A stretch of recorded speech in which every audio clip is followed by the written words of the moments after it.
The Paper Cranes. In a quiet suburb of Portland, Oregon, lived 12-year-old Mia Reynolds.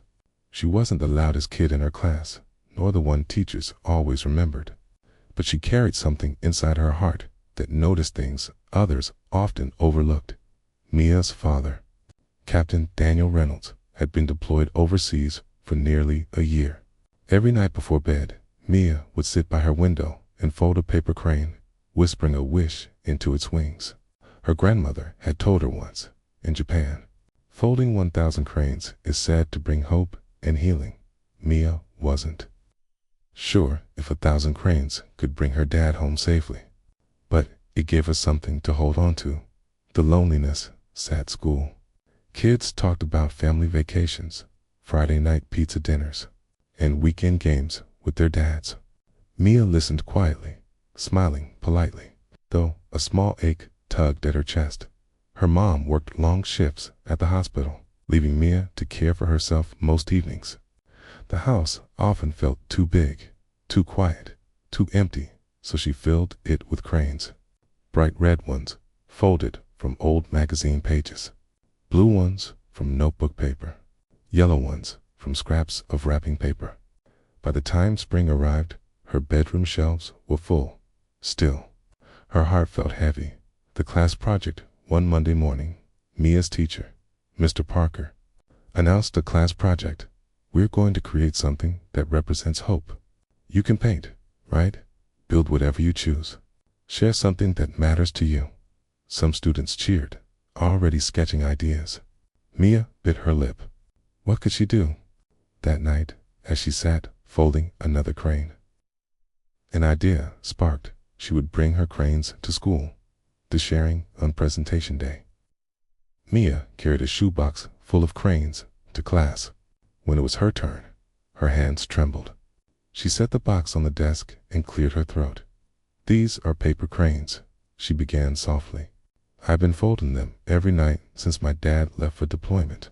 My grandma told me they stand for hope. The room grew quiet. Every eye turned toward her. I fold one crane for every night I miss him. It helps me believe he'll come home safe. I thought, maybe sharing them might bring hope to someone else too. Her classmates leaned in, eyes wide, as Mia carefully lifted out a blue crane and set it on the desk. The ripple at first, no one spoke. Then a hand shot up. Can I have one? Asked a girl named Lily from the back row.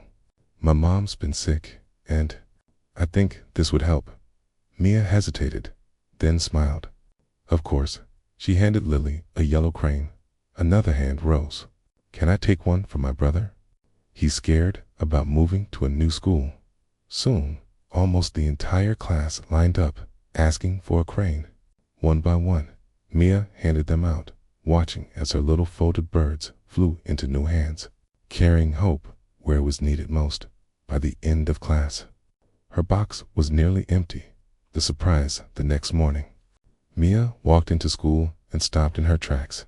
The hallway walls were covered in cranes. Dozens of them, taped to lockers, pinned to bulletin boards, strung across windows.